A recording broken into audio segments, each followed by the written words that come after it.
So what's up mga ka-junkers, at mapagpalang araw po. Another video for today is maglilinis tayo ng ating shop, ano.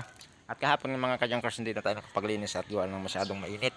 Ang linggo nga po pala kahapon mga ka-junkers, kaya ang ginawa po namin ay pagkaligpit namin, sabi ko uwi na tayo mamahinga naman para naman po makapagpahinga ng maayos, maaga-aga, ha?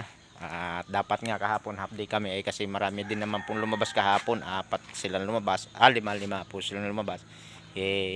Ayun, medyo awa ng Panginoon Diyos, may pumasok naman kaunting kalakal, at may dumating na yung kahapon hindi na pinatimbang mga kajankers, at may babalikan pa raw po ang may-ari nito, ay umalis na, may kukuhanin pa raw siyang bakal. Yan, sige mga kajankers, at ang aking bayaw naman po ang naghatid doon ng aking anak, at gawa ng ako ay maraming ang inaasikaso rito sa chicken shop, mga kajankers.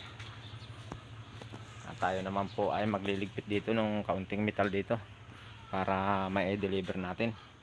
Yan, may kaunti ditong metal, bumaba na naman po ang tanso natin, eh.